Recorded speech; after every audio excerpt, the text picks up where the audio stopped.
Hello friend, मैं आनंद राज। आप सब भी देखिए, सीटेट का एग्ज़ाम दिसंबर 2022 में होने वाला है। अभी नोटिफिकेशन नहीं आया है, जल्दी नोटिफिकेशन आ जाएगा, समझे। देखिए, सीटेट में जो सीडीपी होता है वो रामबाण होता है, समझे। वो सभी का इलाज है, यानी जिसका सीडीपी का तैयारी अच्छा है, समझिए उसका रिजल्ट हो गया। देखते होंगे जिसका रिजल्ट नहीं होता होगा तो उनका सीडीपी में देखिए कम नंबर आएगा। जिनका सीडीपी ठीक है उनका रिजल्ट हो ही जाता है। तो देखिए सीडीपी का तैयारी कैसे कीजिएगा, तो देखिए उसके लिए सबसे ऑथेंटिक क्वेश्चन होता है प्रीवियस ईयर, समझे। और आज हम बहुत इंपॉर्टेंट क्वेश्चन लेके आए हैं। 30 क्वेश्चन है, 30 क्वेश्चन कर लीजिएगा तो आपका बहुत सारा कॉन्सेप्ट क्लियर होगा। क्योंकि यहाँ हम हर क्वेश्चन को, जितना ऑप्शन है सबको डिस्कस करेंगे तो आपको पता चलेगा ये आंसर क्यों होगा, समझे। तो पूरा वीडियो देखिएगा, आपको अच्छा से समझ आएगा। और थ्योरी का भी हम वीडियो डालते रहेंगे। सीडीपी एकदम यहाँ पढ़िएगा तो आपका आराम से अच्छा नंबर आ जाएगा सीडीपी में, समझे। चलिए हम स्टार्ट करते हैं। पहला क्वेश्चन है आपका कि निम्न में कौन सा नियम यह सुझाव देता है कि शरीर के विभिन्न अंग विकास के विभिन्न चरणों में भिन्न भिन्न दरों से विकसित होते हैं। देखिए एक चीज़ आपको हम बताते हैं कि देखिए शरीर का जो अंग होता है उसे शारीरिक विकास बोलते हैं। तो देखिए एक चीज़ आपको बताते हैं, जिसे 4 ऑप्शन आपका दिया हुआ है, समझे। पहला ऑप्शन है कि विकास एक आयामी होता है। देखिए ऑप्शन से भी आंसर निकाला जाता है, समझे। छांट दिए जाते हैं कि ऑप्शन नहीं होगा, आंसर नहीं होगा। देखिए पहला जो ऑप्शन है कि विकास एक आयामी होता है, तो एक आपको मालूम होना चाहिए कि विकास एक आयामी नहीं होता है, बहुआयामी होता है, समझे। तो ऐसे ही ऑप्शन क्या हो गया, कट गया, समझे। तो ऐसे भी आप ऑप्शन छांट के बना सकते हैं, समझे। तो एकल आयामी नहीं होता है, क्या होता है आपका विकास बहुआयामी होता है। और एकल आयामी आपका वृद्धि होता है, तो ये ऑप्शन कट गया। दूसरा है विकास एक दिशीय होता है। देखिए एक दिशीय विकास नहीं होता है, विकास एक मिश्रित दिशा में चलता है, कब वो बढ़ता है कब वो घटता है, समझे। देखते होंगे शैशवावस्था में तेजी से विकास होता है, बाल्यावस्था में घट जाता है, फिर किशोरावस्था में बढ़ता है। तो क्या है ये एक दिशीय होता नहीं है, समझे। एक दिशा में विकास नहीं है, भी कट गया। अगला है विकास एक असतत प्रक्रिया। देखिए विकास एक सतत प्रक्रिया हमेशा चलते रहता है, तो ये भी ऑप्शन आपका क्या हो गया, कट गया। बच गया विकास की दिशा अधोगामी और शीर्षगामी। इसको समझेंगे। देखिए विकास का जो अधोगामी और शीर्षगामी होता है, जिसे हम लोग कहते हैं प्रोक्सिमल डिस्टल तथा सफेलोकोडल, तो ये होता सिद्धांत क्या है। तो देखिए शरीर में मनुष्य के या कोई भी के शरीर में विकास जो दिशा का जो सिद्धांत होता है वो 2 तरह से दिशा में होता है। एक होता है केंद्र से बाहर की तरफ, और एक होता है आपका सिर से पैर की तरफ, समझे। तो केंद्र से बाहर होगा तो भिन्न भिन्न गति से होगा, और सिर से पैर होगा तो उसका भी अलग अलग दर से होगा, समझे। तो पूछेगा कि केंद्र से बाहर की ओर, तो उसे क्या कहते हैं, तो उसे अधोगामी बोलते हैं, समझे। इसको इंग्लिश में हम लोग कहते हैं प्रोक्सिमल डिस्टल, समझे। और सिर से पैर की तरफ आपका जो होगा उसे शीर्षगामी कहते हैं, समझ गए। जिसे इंग्लिश में सफेलोकोडल कहते हैं, समझ गए। तो इसका आंसर क्या हो जाएगा आपका, एक का 4 नंबर हो जाएगा। कि विकास की जो विकास का कौन सा नियम यह सुझाव देता है कि शरीर के विभिन्न अंग के विकास के विभिन्न चरणों में भिन्न भिन्न दरों से विकसित होते हैं। इसका आंसर हो जाएगा कि विकास की दिशा अधोगामी एवं शीर्षगामी है, समझ गए। तो इसका एक का आंसर क्या हो जाएगा, 4 नंबर हो जाएगा। दूसरा क्वेश्चन है कि निम्न में कौन सा कथन सही है, यानी कह रहा है कि निम्न में कौन सा कथन सही है। तो देखिए पहला ऑप्शन है कि बच्चों का विकास एक सामाजिक सांस्कृतिक परिप्रेक्ष्य में होता है। देखिए सही बात है कि बच्चा जिस परिप्रेक्ष्य में रहेगा, जैसा सामाजिक सांस्कृतिक परिप्रेक्ष्य में रहेगा, वैसा बच्चा का विकास होता है। जैसे एग्जाम्पल के तौर पर आपको समझा देते हैं कि जैसे देख लीजिए कि अब गर्म प्रदेश वाले रहेगा तो उसका चेहरा क्या हो जाएगा, स्किन काला हो जाएगा। ठंडा वाला में रहेगा तो उसका स्किन क्या होगा, वाइट रहेगा, समझे। दूसरा चीज़ है कि जो पहाड़ी क्षेत्र में रहते हैं उनका हाइट छोटा होता है, समझे। ये सब चीज़ है। तो वही लिखा है कि बच्चों का विकास एक सामाजिक सांस्कृतिक परिप्रेक्ष्य में होता है, तो ये ऑप्शन सही हो सकता है, समझे। दूसरा ऑप्शन है कि बचपन वह अवधि है जी, देखिए कोई नहीं बांटा है बचपन को 10 भीम अवस्था में, तो ये ऑप्शन आपका सही नहीं। तीसरा ऑप्शन है कि बच्चों की सोच सामाजिक अंतःक्रिया से प्रभावित। देखिए बच्चा का सोच जैसा समाज में रहेगा ना, उसका उसका अंत जैसा समाज में रहेगा, अंतःक्रिया करेगा, उसका वैसा सोच हो जाता है। तो ये भी ऑप्शन क्या हो गया, गलत हो रहा है, क्योंकि नहीं बोल रहा है, समझे। तो ये भी ऑप्शन कट गया। अगला है कि बच्चों का विकास केवल आनुवंशिकता पर आधारित है। देखिए आनुवंशिकता पर नहीं आधारित होता है, आनुवंशिकता तथा पर्यावरण यानी वातावरण के अंतःक्रिया पर आधारित होता है। तो ये भी आपका क्या हो गया कि ऑप्शन गलत हो गया, यानी आपका आंसर क्या नंबर हो जाएगा, 2 का, तो आपका 1 नंबर हो जाएगा, समझे।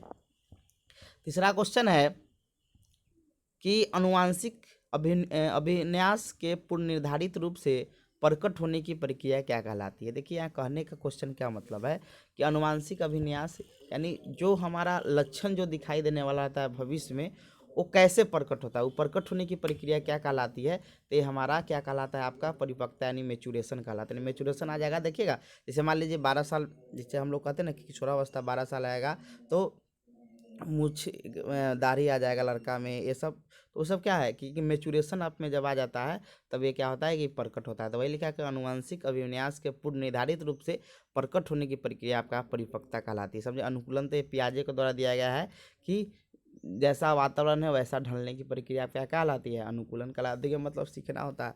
समझे, और समाजीकरण समझ ही रहे हैं कि समाज के नियमों कानूनों को सीखना क्या कहलाता है, आपका समाजीकरण कहलाता है। तो आपका 3 का आंसर क्या हो जाएगा, तो आपका 4 नंबर हो जाएगा। समझे, अगला क्वेश्चन है कि डैश समाजीकरण का प्राथमिक और डैश समाजीकरण का द्वितीय कारक है। देखिए आप एकदम दिमाग में रखिएगा ये चीज़ हमेशा।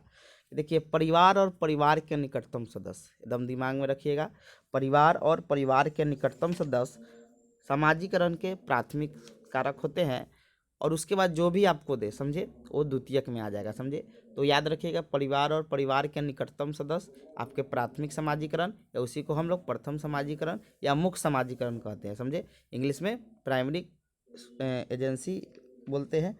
और उसके अलावा जो भी दे, विद्यालय, आस पड़ोस, मीडिया, ये कुछ भी दे, समझे, ये सब द्वितीयक में आता है। देख लीजिए पहला ऑप्शन है परिवार और विद्यालय, तो परिवार प्राथमिकरण, परिवार समाजीकरण तो विद्यालय, हाँ ये सही हो सकता है। दूसरा है आपका मीडिया, तो द्वितीयक होता है, तो ये ऑप्शन कट गया 2 नंबर। तीसरा है विद्यालय, तो द्वितीयक है, तो ये भी नहीं होगा, मीडिया से। तो आपका आंसर क्या हो जाएगा, तो 4 का आंसर आपका 1 नंबर हो जाएगा, परिवार और विद्यालय, यानी परिवार समाजीकरण का प्राथमिक और विद्यालय समाजीकरण का द्वितीयक कारक। अगला है आपका 5 नंबर क्वेश्चन कि लॉरेंज कोहलबर्ग के अनुसार 7-8 वर्षीय बच्चों में नैतिक निर्णय लेने का आधार क्या है। देखिए 7 से 8 साल का जो बच्चा होगा वो लॉरेंज कोहलबर्ग के अनुसार पूर्व संक्रियात्मक अवस्था में होगा। किस अवस्था में होगा, तो पूर्व संक्रियात्मक अवस्था में होगा। समझे, और पूर्व संक्रियात्मक अवस्था में आप जानते होंगे कि 2 अवस्था आता है, एक आता है आज्ञाम दंड, मतलब अवस्था बोलेंगे, पूर्व संक्रियात्मक स्तर में होगा, और इसमें 2 अवस्था आता है आपका, सॉरी पूर्व संक्रियात्मक अवस्था बोल रहे हैं, सॉरी पूर्व परंपरागत स्तर में आएगा, और इसमें 2 अवस्था आता है। समझे, इसमें 2 अवस्था कौन कौन आता है, तो दंड और आज्ञा पालन, और दूसरा होता है आपका अहंकार की अवस्था, या इसी को हम बोलते हैं व्यक्तिगत विनिमय की अवस्था। यानी विनिमय, यानी उसके दिमाग में रहता है कि आप मेरा काम कर दीजिएगा तो हम भी आपका काम कर देंगे। समझे, तो ये 2 अवस्था आता है। समझे, तो देख लीजिए 7 से 8 साल का बच्चा आपको किस अथी में आएगा, तो पहला ऑप्शन है आपका सामाजिक व्यवस्था बनाए रखना, तो ये आपका होता है। दूसरा जो आपका स्तर है परंपरागत स्तर के, ये चौथा अवस्था होता है। समझे, चौथा में आता है, तो ये होगा नहीं। समझे, सामाजिक अनुबंध बनाए रखना, ये आपका तीसरा स्तर के, यानी उत्तर परंपरागत स्तर के, ये मतलब 5वां है, यानी पहला बोल सकते हैं 5वां अवस्था है, ये भी नहीं होगा। आज्ञा दंड और आज्ञा पालन, हाँ ये हो सकता है क्योंकि पहला में आता है, सही है। और सार्वभौमिक नैतिक सिद्धांत, ये भी तीसरा आपका स्तर जो होता है उसमें आता है। समझे, छठा है, तो आपका आंसर क्या हो जाएगा, ये 5वां का, तो 3 नंबर हो जाएगा। समझे, अगला क्वेश्चन है कि जीन पियाजे के सिद्धांत में क्रमबद्धता किस संदर्भ में प्रयोग किया जाता है। क्रमबद्धता का मतलब होता है एक क्रम में रखना। जैसे मान लीजिए कोई आदमी है 2 सेंटीमीटर है, 4 सेंटीमीटर, 5 सेंटीमीटर, उसको एक क्रम में रखना क्या कहलाता है, क्रमबद्धता, यानी सेरिएशन कहलाता है। समझे, तो क्वेश्चन है कि वस्तुओं को किसी एक आयाम जैसे लंबाई पर आधारित क्रम देना, जैसे लंबाई पर आप क्रम दे दिए तो इसे हम क्या कहेंगे, सॉरी मतलब क्रमबद्धता का मतलब क्या हुआ, तो पहला ऑप्शन है कि वस्तुएं किसी एक आयाम जैसे लंबाई पर आधारित क्रम देना, तो हाँ ये हो सकता है। क्रमबद्धता मतलब सीरियसन, यानी क्रम में रखना।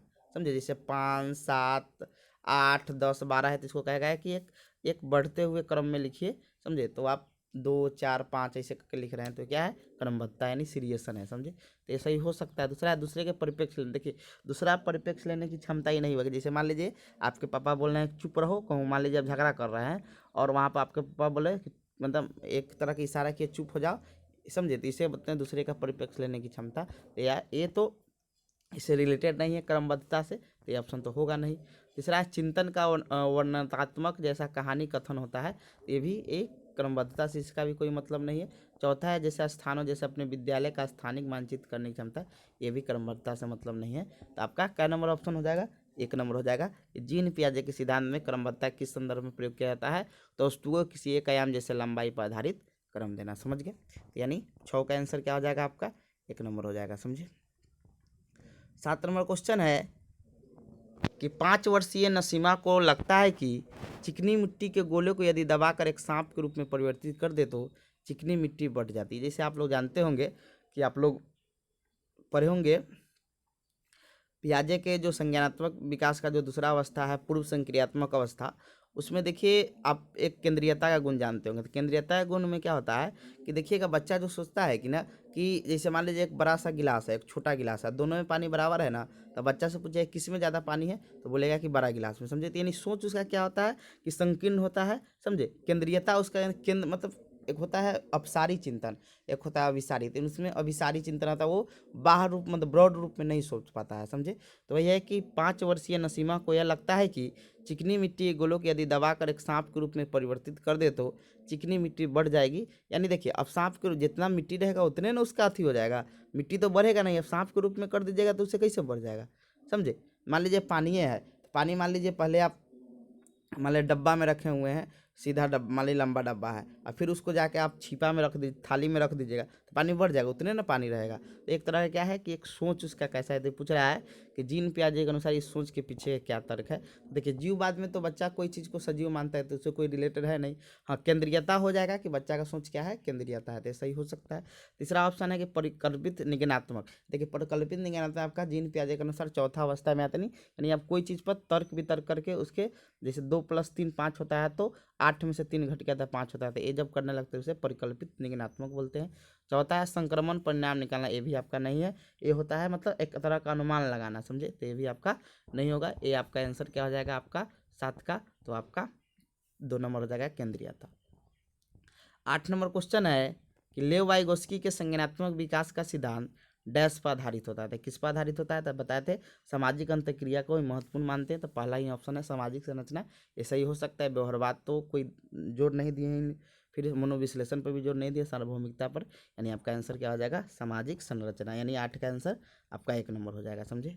अगला क्वेश्चन है कि लेव वाइगोस्की ने बच्चों के स्वयं से संवाद करने की क्रिया को किस रूप में, यानी बच्चा जब अपने से बात करता है तो लेव वाइगोस्की इसको निजी संवाद बोले थे, और आपके पियाजे साहब क्या बताते थे, ये स्व केंद्रीयता, यानी बच्चा स्व अहम केंद्रित बोलते थे पियाजे, और वाइगोस्की इसको निजी संवाद यानी प्राइवेट स्पीच। समझे? तो इसका आंसर क्या हो जाएगा आपका 9 का ए नंबर हो जाएगा। समझे? 10 नंबर क्वेश्चन है कि एक प्रगतिशील कक्षा की निम्न में कौन सी विशेषता है, यानी एक प्रगतिशील कक्षा की निम्न में कौन सी विशेषता है। तो देखिए आपको मालूम होना चाहिए कुछ निगेटिव वर्ड होता है, जैसे ड्रिल और अभ्यास आपका निगेटिव से मतलब ऑप्शन होता है, तो कट जाएगा। योग्यता, बच्चा में योग्यता आधारित स्थानीय अलगाव नहीं है, अलग अलग नहीं बैठाना है। समझे? ये भी ऑप्शन निगेटिव होता है। अगला है सहयोगिता पूर्ण अधिगम, हाँ ये सही होगा। सहयोगिता मतलब सहयोग द्वारा सीखना, ये सही हो सकता है। पुरस्कार और दंड, ये भी निगेटिव होता है, यानी आपका 10 का आंसर क्या हो जाएगा 3 नंबर हो जाएगा संयोजितापूर्ण अधिगम। अगला 11 नंबर क्वेश्चन है कि एक बच्चों में देखिए एगो चीज़ बताइए, सन का जब क्वेश्चन मिले ना तो इसका इंग्लिश देख लीजिएगा। समझे? देखिए एग्जाम इसको सिंपल में समझिएगा कि देखिए जब अपने बारे में सोचेगा ना तो उसे इंट्रा बोलते हैं। समझे? इंट्रा मतलब अपने अंदर। जब दूसरे के बारे में बोलेगा तो उसे इंटर पर्सनल बोलते हैं। इंट्रा और इंटर दोनों में अंतर लिखिएगा।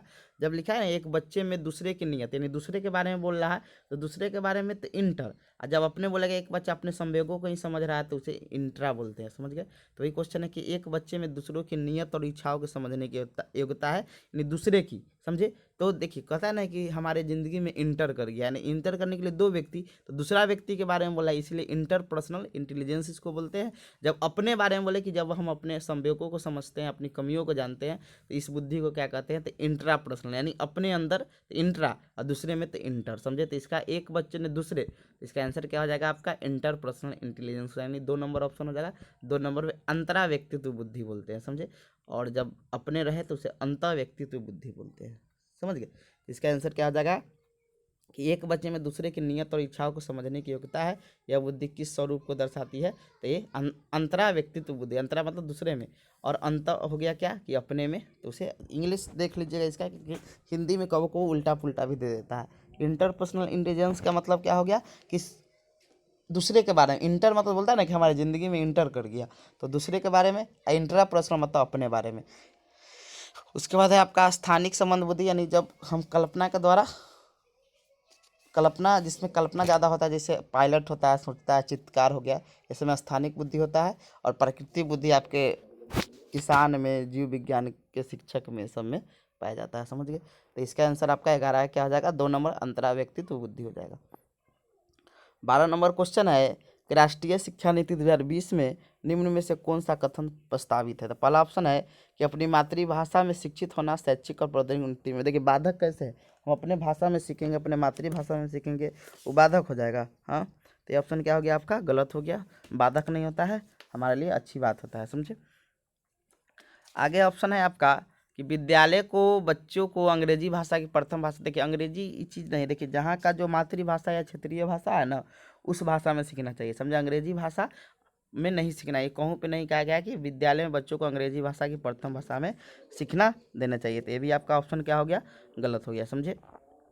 तीसरा ऑप्शन है कि बाल विद्यालयों के लिए बहुभाषी होने के लिए उच्च संज्ञानात्मक, हाँ सही बात है, बाल विद्या जो विद्यार्थी होंगे वो बहुभाषी, बहुभाषी मतलब कि बहुत सारा भाषा जानेंगे, तो उनके लिए उच्च संज्ञानात्मक लाभ होगा, समझे, यानी वो भिन्न भिन्न चीज़ों को समझेंगे, समझे। ये ऑप्शन सही हो सकता है, समझे।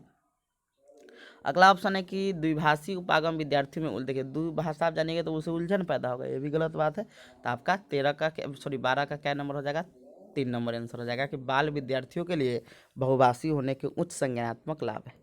13 नंबर क्वेश्चन है कि जेंडर भूमिका, यानी जेंडर भूमिका का मतलब होता है कि जो समाज में जो जेंडर है कि कौन किसको काम मिलेगा, जैसे घर का खाना बनाने का काम किसको है, महिलाओं के है। घर से बाहर काम करने की जो है वो कहाँ से, वो घर से बाहर का काम कौन करेगा, पुरुष करेगा। ये सब क्या है, जेंडर भूमिका इसी को बोलते हैं, समझे। तो ये क्या हमारा कैसा व्यवहार है, तो पहला अधिकृत, यानी हम सीखे हैं ना, ये हम जन्मजाति गुण हमारे अंदर आया है, समझे। मान लीजिए किसी घर में, मान लीजिए जॉब करने का काम, जैसे मान लीजिए किसी घर में होगा कि घर में कोई भी काम होगा तो वो चीज़ क्या होगा कि वो चीज़ समाज में सीखा ना होगा, एक अधिग्रहित व्यवहार होगा, समझे। तो वही ये सामाजिक जेंडर भूमिकाएं जो होती है वो क्या होती है, अधिग्रहित व्यवहार होती है, जन्मजात नहीं होती। कोई आदमी जन्म से व्यवहार सीख के नहीं आता, वो समाज में रहकर सीखता है। तो अधिग्रहित व्यवहार क्या, अधिग्रहित सॉरी जेंडर भूमिकाएं क्या हो जाएगी आपकी, अधिग्रहित व्यवहार हो जाएगी, सही हो सकता है। जन्मजात व्यवहार होता नहीं है, जैविक आपका सेक्स होता है और अनुवांशिक निर्णय है नहीं, समझे। तो याद रखिए जेंडर भूमिका अधिग्रहित व्यवहार है, और जेंडर जो होता है यानी लिंग जो होता है वो क्या है आपका, कि वो आपका सामाजिक है, और जो सेक्स है वो क्या है, जैविक है, ये भी पूछता है, तो याद रखिएगा, समझे। तो आपका 13 का क्या आंसर हो जाएगा, 1 नंबर हो जाएगा, अधिग्रहित व्यवहार है।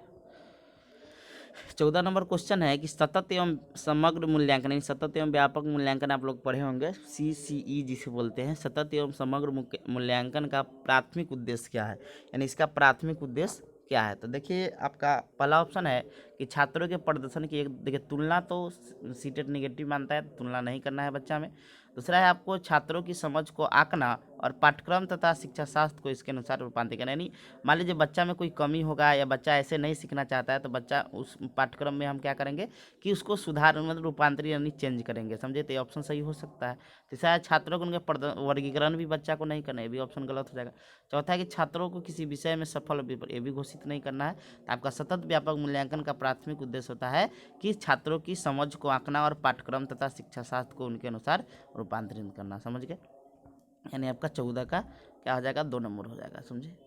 अगला है 15 नंबर क्वेश्चन कि अपनी कक्षा के लिए मूल्यांकन पद्धति तय करने से पहले एक शिक्षक को किन बातों पर विचार करना चाहिए, समझ गए। यानी क्वेश्चन कह रहा है आपका कि एक शिक्षक को अपनी कक्षा के लिए मूल्यांकन पद्धति तय करने से पहले एक शिक्षक को किन बातों पर विचार करना चाहिए। पहला है कि मेरे अलावा इन परिणामों का उपयोग कैसे करेगा, यानी हम इसका उपयोग करेंगे तो कोई इसको देखेगा तो कैसे करेगा। तो हाँ, ये ऑप्शन क्या हो सकता है कि सही हो सकता है, समझे। दूसरा है कि विशिष्ट छात्रों के अधिगम वर्ग का पता लगाने का सर्वोत्तम तरीका क्या है, यानी हम विशिष्ट जो छात्रों का, हम जब अधिगम वर्ग का मतलब होता है कि जो सीखने का जो गति है उसका पता लगाने का सर्वोत्तम तरीका है कि नहीं, समझे। तीसरा ऑप्शन है कि कौन सा तरीका अध्यापिका को स्वयं के शिक्षा शास्त्र पर चिंतन करने में मदद करेगा। हाँ, तो ये सही हो सकता है कि कौन सा तरीका, मतलब कोई भी अध्यापिका चाहे हम हो या कोई भी, उसको स्वयं के शिक्षा शास्त्र यानी पैडागोजी जो उसका होगा, जो तरीका होगा उस पर चिंतन करना। अगला है कि कौन सी विधि छात्रों में, देखिए उच्चतम अंक वाला क्या होता है आपके नेगेटिव सेंस में जाता है, समझे। यानी आपका आंसर क्या हो जाएगा, 1 2 3 हो जाएगा, समझे। अब 1 2 3 देख लीजिए किस में है, तो 1 2 3 क्या है आपके, कोई ऑप्शन में इसमें देखते हैं। देखिए एक और चीज़ आप ध्यान से देखिएगा, तो देखिए इस ऑप्शन में आप देखिएगा तो 1 2 3 दिया हुआ है, लेकिन इस ऑप्शन में 1 2 3 किसी में नहीं दिया हुआ है, इसलिए इसका आंसर क्या हो जाएगा आपका 1 2 3 हो जाएगा, समझे। 1 2 3 हो जाएगा। 4 नंबर तो आपका गलत है, तो 4 नंबर होगा नहीं, तो इसका आंसर क्या हो जाएगा 1 2 3। देखिए कुछ कुछ सीटेड गलती भी किया था, तो इसको इंग्लिश देख जब देख लगेगा ना कि इसमें कुछ दिक्कत है, तो इंग्लिश के अकॉर्डिंग आप कर लीजिएगा 1 2 3, यानी इसका आंसर क्या हो जाएगा आपका 1 नंबर हो जाएगा। यानी क्वेश्चन करा कि अपनी कक्षा के लिए जो मूल्यांकन पद्धति आप तय कर रहे हैं, तो उससे पहले शिक्षक किस बात पर विचार करना चाहिए। तो पहला है कि मेरे अलावा इन परिणामों का उपयोग कौन करेगा, कैसे करेगा, समझे। मान लीजिए आप कर दिए तो उसका कोई दूसरा करे तो गलत सेंस ना निकले। दूसरा है कि विशिष्ट छात्रों के लिए अधिगम और का पता लगाने का सर्वोत्तम तरीका है कि नहीं है, इससे हम पता लगा सकते हैं नहीं विशिष्ट छात्रों का, समझे। तीसरा है कौन सा तरीका अध्यापिका को स्वयं के शिक्षा शास्त्र पर चिंतन करने में मदद करेगा, समझे। ये भी आपका तो 1 2 3 सही है, समझे, जो इसमें दिया हुआ है 1 2 3, यानी 15 का क्या आंसर हो जाएगा, ए नंबर हो जाएगा। 16 नंबर क्वेश्चन है कि समावेशी शिक्षा से अभिप्राय क्या है। पहला है आर्थिक रूप से कमजोर वर्ग, EWS का आरक्षण केवल सरकारी, ये तो कुछ आरक्षण से रिलेटेड है नहीं। दूसरा है दिव्यांग छात्रों को सिर्फ विशेष विद्यालय में बच्चा को नहीं भेजना है। अगला है सरकारी विद्यालय में अंग्रेजी सब है नहीं। योग्यताओं से परे होकर, परो मतलब छोड़कर, योग्यताओं से परे होकर सभी बच्चों की गुणवत्तीय शिक्षा उपलब्ध करानी। योग्यताओं से परे होकर मतलब क्या, योग्यता के आधार पर नहीं, सभी बच्चों को आपको क्या करना है कि गुणवत्ता शिक्षा उपलब्ध करवाना है, यानी 16 का डी नंबर हो जाएगा, समझे। 16 का क्या हो जाएगा आपका, तो आपका 4 नंबर हो जाएगा, समझे। 17 नंबर क्वेश्चन है आपका कि पढ़ाते समय एक शिक्षक को पाठ सामग्री को दर्शाने के विभिन्न तरीके अपनाने चाहिए। यहाँ सही हो सकता है। शिक्षक को अधिगमकर्ताओं की विविध आवश्यकता है तो अपने शिक्षा शास्त्र को उनके अनुकूल बनाना चाहिए। ये भी सही बात है कि जो अधिगमकर्ता की जो विविध आवश्यकताएं है तो अपने शिक्षा शास्त्र को क्या करना चाहिए, उनके अनुकूल बनाना चाहिए। तो क्या है आपका दोनों ऑप्शन सही है, और जो आर है सही व्याख्या करता है। देखिए अब इन दोनों में आपको कन्फ्यूजन होता होगा कि कैसे एक दूसरे के मतलब व्याख्या करा है। देखिए पहला ऑप्शन है कि पढ़ाते समय एक शिक्षक को क्या करना चाहिए, पाठ सामग्री को दर्शाने के विभिन्न तरीका मतलब भिन्न भिन्न तरीका से पढ़ाना चाहिए, समझे, ये हो गया। दूसरा है आपका कि शिक्षक को अधिगमकर्ताओं के विविध आवश्यकता है तो अपने शिक्षा शास्त्र को उनके अनुकूल बनाने के लिए आप एक विधि से तो नहीं पढ़ाइएगा, आप भिन्न भिन्न विधि से पढ़ाइएगा। तो इसीलिए क्या हो गया, दोनों क्या हो गया एक दूसरे के कोरिलेट हो गया, यानी ए और आर दोनों सही है, और आर सही व्याख्या करता है किसका, ये क्या करता है, समझे, यानी 17 का ए नंबर हो जाएगा। 18 नंबर क्वेश्चन है कि एक बच्ची लिखाई में निरंतर कठिनाई का सामना करती है, यानी लिखने में उसको दिक्कत है, उसे अक्षर बनाने और शब्दों के बीच अंतराल करने में चुनौती है। यानी सिंपल है, क्वेश्चन कर रहा है कि एक बच्ची उसको लिखने में, आपको याद होगा, देखिए इंग्लिश बता देते हैं। डिस्लेक्सिया एक होता है, एक डिस्ग्राफिया होता है, एक डिस्कैलकुलिया होता है, और एक आपका ADHD होता है, जिसे बच्चा में क्या अवधान की कमी हो जाता है, समझे, वो बच्चा एक जगह बैठता नहीं। इसका अति होता है आपका ध्यान एवं अति सक्रियता विकार, यानी ध्यान एवं अति सक्रिय रहेगा और ध्यान भी बच्चा नहीं देगा, उसमें क्या हो जाएगा, विकार हो जाता है, समझे। तो देखिए जब पठन वैकल्प क्या होता है, जिसे डिस्लेक्सिया बोलते हैं, इसमें बच्चा में पढ़ने की मतलब विकार आ जाता है। बच्चा वो जैसे आपका यहाँ 100 लिखा हुआ है तो उसको गॉड पर वाज पढ़ेगा, समझे, उल्टा पढ़ता है, नहीं पढ़ने जल्दी विकार को कहते हैं। अलख विकल्प मतलब होता है डिस्ग्राफिया, यानी बच्चा को लिखने में संबंधित दिक्कत हो जाता है, राइटिंग अच्छा नहीं बनता है, उसे अलख विकल्प कहते हैं। यहाँ डिस्ग्राफिया यहाँ लिखा हुआ है, डिस्लेक्सिया आपका पठन विकल्प हो गया, तो इसका आंसर क्या हो जाएगा, 2 नंबर हो जाएगा, यानी बच्चा में लिखने से संबंधित है, समझे। गणन विकल्प यानी गणितीय विकल्प को बोल देते हैं, यानी डिक्स कैलकुलिया को बोलते हैं, समझे। और ध्यान एवं अति सक्रियता जो विकार होता है, यानी attention deficit hyper activity disorder, ये आपका क्या होता है, ये भी एक तरह का विकार है। इसमें बच्चा क्या होता है कि एक जगह ठीक से नहीं बैठेगा, इधर उधर करते रहता है, तो इसे कहते हैं। यानी 18 का आंसर क्या हो जाएगा आपका, 2 नंबर अलग विकल्प हो जाएगा, समझे। 19 नंबर क्वेश्चन है आपका कि विद्यार्थियों में व्यक्तिगत विभिन्नताओं को पूरा करने के लिए एक शिक्षक को क्या करना चाहिए। पहला है मानकीकृत पद्धति गलत होता है, समझे। व्यक्तिगत विभिन्नता में भिन्न भिन्न प्रकार के बच्चे होते हैं, और मानकीकृत पद्धति क्या होता है कि एक ही तरह से क्वेश्चन रहता है उसमें, तो क्या होगा, गलत होगा। दूसरा है शिक्षा शास्त्रीय उपागम मूल्यांकन के विविध साधन, एकदम सही बात है।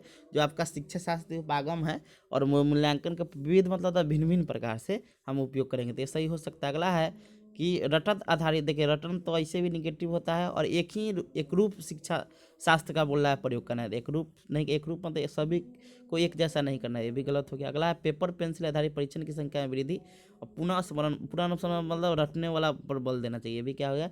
और पेपर पेंसिल मतलब ये लिखने वाला, ये भी आपका क्या हो गया, नेगेटिव हो गया। तो आपका 19 का 2 नंबर हो जाएगा कि शिक्षा शास्त्रीय उपागम और मूल्यांकन के विविध साधनों का उपयोग करना, समझ गए।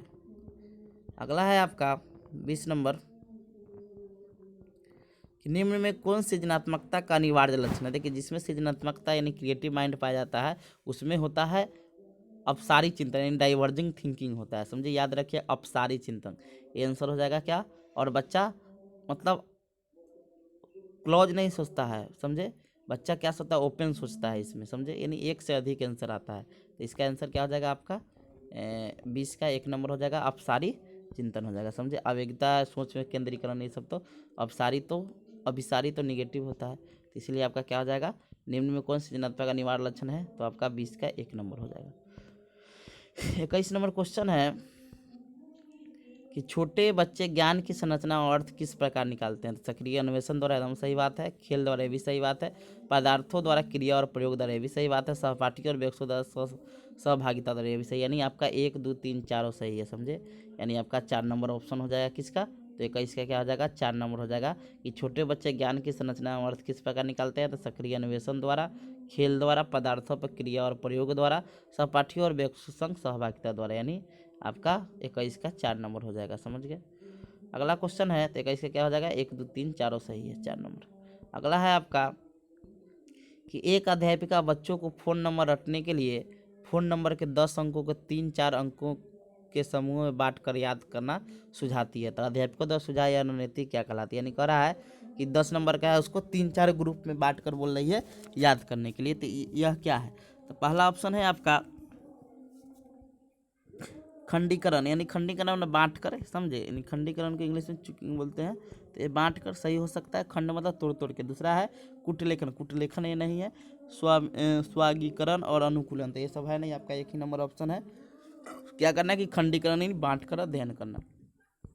23 नंबर क्वेश्चन है कि निम्न में कौन सी अधिगम की कौन सी दशा पर विद्यालयों में सबसे अधिक बल देना चाहिए। निकला निम्न में अधिगम की कौन सी दशा पर विद्यालयों में सबसे अधिक बल देना। पहला है परिवेश से सहभागिता और कौशल और ज्ञान का अर्जन, सही हो सकता है। विषय और रटना तो निगेटिव ऑप्शन होता है। दूसरे का निष्क्रिय अनुकरण, सक्रिय होता है, अनुकरण भी बच्चा को नहीं करना है, ये भी आपका निगेटिव हो गया। उद्दीपन अनुक्रिया संबंध, ये तो व्यवहार वाला तो कुछ है नहीं इसमें, सीटेट तो निगेटिव ही मानता है, उद्दीपक अनुक्रिया व्यवहार है सबको। तो पहला ऑप्शन हो जाएगा आपका 23 का 1 नंबर, परिवेश से सहभागिता द्वारा ज्ञान और कौशल और ज्ञान का अर्जन, समझे। अगला है 24 नंबर क्वेश्चन कि निम्न में कौन सा युग्म सामाजिक संरचनात्मक उपागम के अनुसार छात्रों के पढ़ने को सुसाध्य करता है। पहला ऑप्शन है सलमा विद्यार्थियों को नए शब्द सिखाने के लिए फ्लैश बोर्ड का उपयोग करती है, उनके सही उत्तर के लिए उसे टॉफी देखिए, टॉफी देना क्या होता है, नेगेटिव ऑप्शन होता है, तो ये आपका क्या हो गया, कट गया ऑप्शन। अगला है परिमिति विविध प्रकार की पुस्तकें अपने विद्यार्थियों को पढ़ने के लिए देती है, जो विद्यार्थी एक विशिष्ट पुस्तक पढ़ते हैं जो नियमित रूप से पुस्तक पर परिचर्चा करने के लिए कहते हैं, एकदम सही ऑप्शन है, यानी परिचर्चा और विभिन्न प्रकार के पुस्तक देंगे तो उससे क्या होगा, उसमें संरचनात्मक विकास होगा, समझे, ये ऑप्शन सही हो सकता है। अगला है अरुद्धति नए शब्दों का अर्थ समझने के लिए संदर्भ संबंधी संकेतों का इस्तेमाल करती है, ये भी सही बात है कि समझने के लिए कोई रेफरेंस तौर पर कोई बुक वुक वगैरह का इस्तेमाल करती है, भी सही है।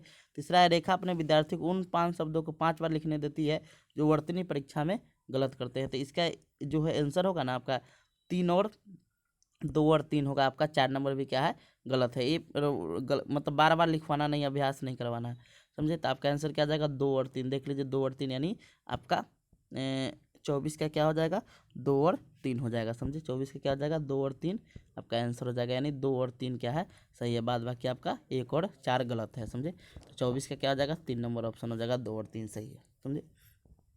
अगला है कि एक शिक्षक होने के नाते आप अपने छात्रों में समस्या समाधान क्षमताओं को किस प्रकार सुसाध कर सकते हैं। पहला ऑप्शन है अपने विद्यार्थियों में डर की भावना पैदा करके, डर की भावना पैदा नहीं करना है, गलत सेंस हो गया।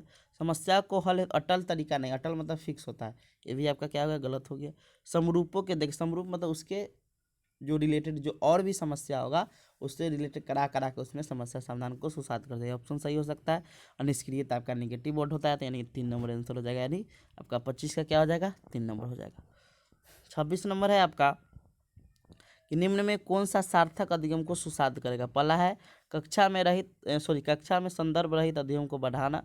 दूसरा है संदर्भ रहित मतलब छोड़ना, यानी कुछ दूसरा रिलेटेड चीज़ करवाना, समझे। तो ये आपका क्या हो सकता है कि ये आपका गलत हो सकता है। संदर्भ सहित रहता तब सही हो जाता है, रहित मतलब छोड़ कर होता है, तो ये गलत हो गया। एक समस्या पर विविध तरीके से विचार करने के लिए बजाय, सही हो सकता है। एक समस्या पर विविध तरीके से सोचेंगे। तीसरा रट्टा मारना, तो निगेटिव हो गया। शिक्षण में लिखे गए नकल करना, है भी निगेटिव हो गया। तो आपका आंसर क्या हो जाएगा, 26 का 2 नंबर हो जाएगा। 27 नंबर है आपका कि अगर विद्यार्थी अपने कार्य की सफलता को आंतरिक कारणों पर आरोपित करते हैं तो उसमें डैश की भावना उत्पन्न होगी, शर्म, गुस्सा, गर्व। तो देखिए इससे गर्व होगा, जैसे मान लीजिए आप अपना से कोई काम चुने और उससे वो चीज़ प्राप्त हो गया, तो आप क्या होगा, आप में गर्व ही नहीं उत्पन्न होगा, यानी आपका इसका 27 का क्या हो जाएगा, 3 नंबर हो जाएगा, समझे। 28 नंबर क्वेश्चन है कि शिक्षा के प्राथमिक स्तर पर बहुसंवेदीय उपागम के इस्तेमाल को प्रोत्साहित करना चाहिए, क्योंकि यह अधिगम को और अधिक प्रभावशाली बनेगा। सही हो सकता है।